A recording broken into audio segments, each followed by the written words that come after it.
एक बार एक दुखी व्यक्ति गौतम बुद्ध के पास आता है और कहता है, बुद्ध, मुझे लगता है कि मैं इस दुनिया का सबसे दुखी व्यक्ति हूँ। मैं अपने गांव का एक गरीब मजदूर हूँ और बड़े किसानों के यहाँ काम करता हूँ। अपनी मेहनत मजदूरी से मैं सिर्फ इतना ही कमा पाता हूँ कि अपने परिवार के लिए 2 वक्त के खाने का जुगाड़ कर सकूँ।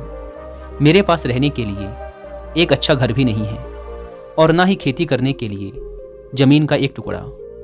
मेरी पत्नी और बच्चे हमेशा हमारी गरीबी की शिकायत करते रहते हैं और वो इसके लिए मुझे जिम्मेदार ठहराते हैं, जिससे मुझे उन पर गुस्सा आता है और घर में कलह और लड़ाइयाँ होती हैं। कई बार तो मैं गुस्से में अपनी पत्नी और बच्चों पर हाथ भी उठा देता हूँ, लेकिन जब मेरा गुस्सा शांत होता है तो मुझे अपनी इस हरकत पर पछतावा होता है। कई बार मेरी पत्नी और बच्चे किसी सामान को लेने के लिए जिद करते हैं, लेकिन जब मैं उन्हें वो सामान खरीद कर नहीं दे पाता तो उनके उदास चेहरों को देखकर मुझे बहुत दुख होता है और खुद पर गुस्सा भी आता है कि क्या मैं अपने छोटे से परिवार को खुश रखने के लायक भी नहीं हूँ। मेरे पास ज़्यादा धन संपदा नहीं है, इसीलिए गांव के लोग मुझे गंभीरता से भी नहीं लेते। मेरे दोस्तों और रिश्तेदारों के बीच मेरी बातों का कोई खास महत्व नहीं होता और ना ही लोगों से मुझे वो सम्मान मिलता जो मैं उनसे चाहता हूँ। बुद्ध, अपने जीवन की इन सभी कमियों के बारे में सोच सोच कर मैं बहुत दुखी रहता हूँ और अक्सर अपनी किस्मत और भगवान को कोसता रहता हूँ कि मेरे ही जीवन में इतना दुख, इतना दर्द क्यों है। मैं देखता हूँ कि मेरे आसपास के लोग कितने खुश हैं, कितना आनंदित है उनका जीवन। कई बार तो मुझे उनकी खुशी देखकर जलन महसूस होती है। मेरे गांव का सेठ कितना अमीर है, वो कितना सारा धन है उसके पास। वो किसान जिसके यहाँ मैं काम करता हूँ, कितने सारे खेत हैं उसके पास जिसमें सैकड़ों मजदूर रोज काम करते रहते हैं। मेरे गांव का व्यापारी, पूरे नगर में उसका व्यापार फैला हुआ है। हमारे गांव के मुख्य मंदिर का प्रधान पुजारी, उसे कुछ नहीं करना पड़ता, सिर्फ पूजा करता है और पूरे गांव के लोग उसे भर भर कर दक्षिणा देते हैं। कितना खुश है इन सब का जीवन। इनके जीवन में कोई कमी, कोई भी दुख नहीं है। बुद्ध, आप मुझे कोई ऐसा तरीका बताइए जिससे मेरा जीवन इन लोगों की तरह खुशी और आनंद से भर जाए और मेरे जीवन में कभी भी किसी प्रकार का कोई दुख ना रहे। अपनी पूरी बात समाप्त करने के बाद वह व्यक्ति चुप होकर बैठ गया और बुद्ध के उत्तर का इंतजार करने लगा, लेकिन बुद्ध कुछ भी नहीं बोले और उसकी पूरी बातें सुनने के बाद अपनी आंख बंद करके ध्यान मग्न हो गए। वह व्यक्ति कुछ देर तक प्रतीक्षा करता रहा, लेकिन जब बुद्ध कुछ ना बोले तो उसने कहा, बुद्ध, मैं आपके पास बड़ी उम्मीद लेकर आया हूँ। आप मेरे दुखों को खत्म करने का कोई तरीका बताएं। यह सुन बुद्ध ने आंखें खोली और कहा, तुम कल सुबह अपने गांव के उन 4 लोगों को अपने साथ लेके आना जो बहुत खुश हैं, जिनके जीवन में किसी प्रकार का कोई दुख नहीं है। फिर मैं कल तुम्हें एक ऐसा तरीका बताऊंगा जिससे तुम्हारे जीवन के सारे दुख दर्द समाप्त हो जाएंगे। यह सुन वह व्यक्ति बहुत खुश हुआ और उन 4 लोगों के साथ कल वापस आने का वादा कर वहाँ से चला गया। उसके जाते ही बुद्ध के एक शिष्य ने बुद्ध से पूछा, तथागत, आप उस व्यक्ति के प्रश्नों का उत्तर आज भी दे सकते थे, लेकिन आपने उसे कल क्यों बुलाया?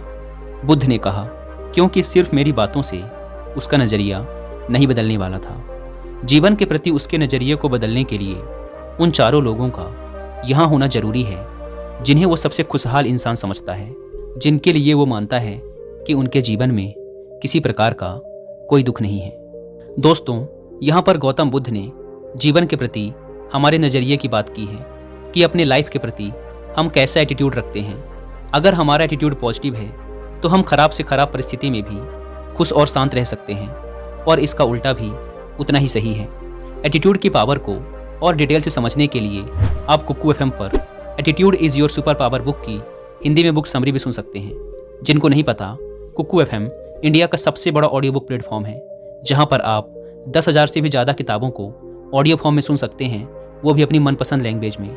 इस प्लेटफॉर्म का ईयरली सब्सक्रिप्शन पड़ता है मात्र 399 रुपीज़ का, लेकिन अगर आप यूज़ करते हैं कूपन कोड WI50 तो आप में से पहले 250 लोगों को ये पड़ेगा सिर्फ 199 रुपीज़ में, वो भी पूरे 1 साल के लिए।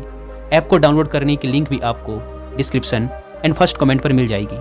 आइए कहानी में आगे बढ़ते हैं। अगले दिन वह इंसान उन चारों लोगों के साथ गौतम बुद्ध के पास वापस आता है और कहता है, बुद्ध, मैं बड़ी मुश्किल से इन चारों लोगों को अपने साथ ला पाया हूँ। अब आप मुझे जल्दी से वो राज बता दें जिससे मेरे जीवन के सारे दुख, सारी तकलीफ़ें समाप्त हो जाएंगी। बुद्ध ने कहा, लेकिन उससे पहले इन सब से ये तो पूछ लें कि क्या ये लोग सच में खुश हैं। बुद्ध ने सबसे पहले किसान से पूछा, मैंने सुना है कि तुम अपने गांव के सबसे खुश व्यक्ति हो। तुम्हारे जीवन में किसी भी प्रकार का कोई दुख, कोई समस्या नहीं है। यह सुन वह किसान बड़े गुस्से में बोला, बुद्ध, कैसी बात कर रहे हैं आप? मुझे तो लगता है कि मैं अपने गांव का सबसे दुखी व्यक्ति हूँ। कितनी सारी जिम्मेदारी और चिंताएं हैं मेरे ऊपर। इस साल कम बारिश की वजह से मेरी फसल कम हुई है। मुझे हर वर्ष इस बात की भी चिंता रहती है कि कहीं कीड़े मकोड़े और आवारा जानवर मेरी फसल को बर्बाद न कर दें। मुझे इस बात की भी चिंता बनी रहती है कि मजदूर खेतों में ठीक से काम कर भी रहे हैं या नहीं। इसके अलावा मेरी अनगिनत घरेलू समस्याएं भी हैं। मेरे बूढ़े माता पिता की तबीयत खराब रहती है, जिनके उपचार को लेकर मैं बहुत ही परेशान और चिंतित रहता हूँ। और ना जाने ऐसी ही कितनी सारी समस्याएं मेरे जीवन में हैं जो मैं आपको बता नहीं सकता। बुद्ध ने किसान से पूछा, तो फिर तुम्हारी नज़रों में गांव का सबसे सुखी व्यक्ति कौन है? किसान ने कहा, मुझे लगता है कि सेठ हमारे गांव के सबसे सुखी व्यक्ति हैं, क्योंकि उन्हें मेरी तरह खेती बाड़ी की चिंता नहीं करनी पड़ती। वो तो बस लोगों को पैसे उधार देते हैं और उससे मिलने वाली ब्याज से अच्छा खासा मुनाफा कमाते हैं और खुश रहते हैं। यह सुन वहीं बैठे सेठ ने किसान की बात का मजाक बनाते हुए कहा, मैं और गांव का सबसे सुखी व्यक्ति हो ही नहीं सकता।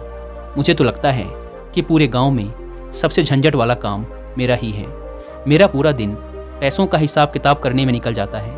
कई लोग तो मेरा पैसा वापस भी नहीं करते, फिर मुझे उनसे लड़ाई झगड़ा करके पैसा वापस लेना पड़ता है।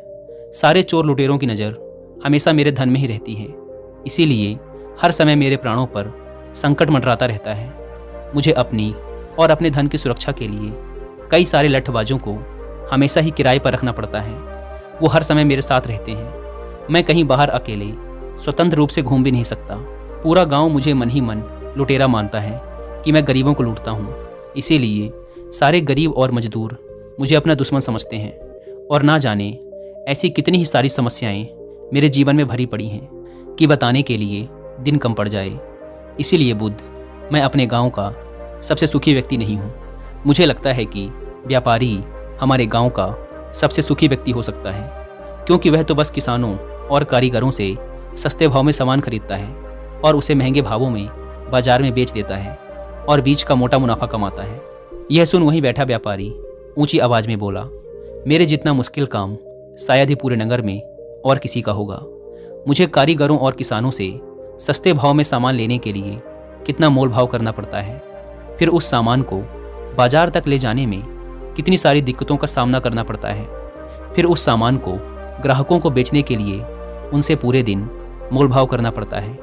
राजा भी हम व्यापारियों से ही सबसे ज़्यादा कर वसूलते हैं। चोर लुटेरों की नज़र भी हमारे सामान और दुकानों पर बनी रहती है। हमें उनसे भी अपने व्यापार को सुरक्षित रखना पड़ता है। इसके अलावा मेरे चारों बच्चे मेरे व्यापार में अपनी हिस्सेदारी को लेकर लड़ते रहते हैं। सबको व्यापार में ज़्यादा हिस्सेदारी चाहिए और मुझे तो इस बात की भी चिंता बनी रहती है कि मेरे मरने के बाद मेरे बच्चे मेरे इस पुश्तैनी व्यापार को ठीक से चला भी पाएंगे या नहीं। और इसी तरह की अनेकों शारीरिक, मानसिक और व्यापारिक चिंताएं मेरे मन में बनी रहती हैं। तो इसलिए बुद्ध, मैं अपने गांव का सबसे सुखी व्यक्ति नहीं हूँ। इसके बाद बुद्ध ने गांव के प्रधान पुजारी से पूछा, तो फिर आप इस गांव के सबसे सुखी व्यक्ति होंगे? यह सुन पुजारी ने कहा, मैं अपने गांव का सबसे खुशहाल व्यक्ति कैसे हो सकता हूँ? इस गांव में सबसे जिम्मेदारी वाला काम तो मेरा ही है। चाहे सर्दी हो या बरसात, मुझे रोज़ सुबह 4 बजे उठना ही पड़ता है और मंदिर में पूजा करनी पड़ती है। चाहे कितना ही ज़रूरी काम हो, शाम 7 बजे मंदिर में आरती कराने के लिए मुझे उपस्थित होना ही पड़ता है। अपनी इन जिम्मेदारियों की वजह से मुझे गांव के बाहर अपने रिश्तेदारों के यहाँ जाने का समय ही नहीं मिलता। मेरे सभी रिश्तेदार इस बात के लिए मुझसे शिकायत करते हैं और सबसे बड़ी बात, मुझे अपनी जीविका के लिए गांव वालों के दान दक्षिणा पर निर्भर रहना पड़ता है। इसके लिए मुझे पूरे गांव वालों से अच्छे संबंध बना के रखने पड़ते हैं और ऐसे ही बहुत सी जिम्मेदारी और चिंताएं मेरे सर पर हैं। इसीलिए मैं भी अपने गांव का सबसे सुखी व्यक्ति नहीं हूँ। फिर बुद्ध ने उन चारों से पूछा कि आपके अनुसार सबसे सुखी व्यक्ति कौन होता है। उन चारों ने कहा, कोई भी व्यक्ति जो अपनी मेहनत से अपने और अपने परिवार के लिए 2 वक्त का खाना इकट्ठा कर ले, जिसके जीवन में ज़्यादा चिंताएं ना हों, जिसे रात में अच्छी नींद आती हो, जिसे कुछ खो जाने का डर ना हो, जो एक साधारण जीवन जीता है, वो व्यक्ति सबसे ज़्यादा सुखी है। जैसे कि हमारे गांव का ये मजदूर। उन चारों ने उस व्यक्ति की तरफ इशारा किया। किसान, सेठ, व्यापारी और पुजारी के मुंह से ऐसी बातें सुनने के बाद उस दुखी व्यक्ति को अपने कानों पर भरोसा नहीं हो रहा था। वह जिन्हें आज तक सबसे खुशहाल व्यक्ति समझ रहा था, वो तो अपने अंदर उससे भी ज़्यादा दुख लिए घूम रहे थे और उनकी नज़रों में तो वह खुद सबसे सुखी व्यक्ति है। उस व्यक्ति के आश्चर्यचकित चेहरे को देखने के बाद बुद्ध ने मुस्कुराते हुए कहा, हम सभी को अपने दुख, अपनी परेशानियाँ सबसे बड़ी लगती हैं। हमें लगता है कि हम ही इस दुनिया के सबसे दुखी व्यक्ति हैं। दूर से देखने पर दूसरा इंसान हमें खुद से ज़्यादा सुखी और खुशहाल प्रतीत होता है, लेकिन असल में सबके जीवन में हमारी तरह दुख और परेशानियां होती ही हैं और हम कभी इनसे बच नहीं सकते। अगर तुमने बहुत प्रयास करके एक समस्या का समाधान कर भी लिया तो दूसरी नई समस्या खड़ी हो जाएगी। ध्यान रखो, जब तक हमारा जीवन है तब तक कोई ना कोई समस्याएं जीवन में रहेंगी ही। तुम्हारे जीवन में दुख का सबसे बड़ा कारण तुम्हारी समस्याओं का होना नहीं, बल्कि इस चाहत का होना है कि हमारे जीवन में कोई दुखी ना रहे। तुम्हें क्या लगता है कि मैं बुद्ध हूँ तो मेरे जीवन में परेशानियाँ नहीं हैं? मेरे जीवन में भी परेशानियाँ हैं, पर क्योंकि मैं समझ चुका हूँ कि परेशानियाँ जीवन का एक हिस्सा हैं और इनसे बचा नहीं जा सकता, केवल इन्हें स्वीकारा जा सकता है।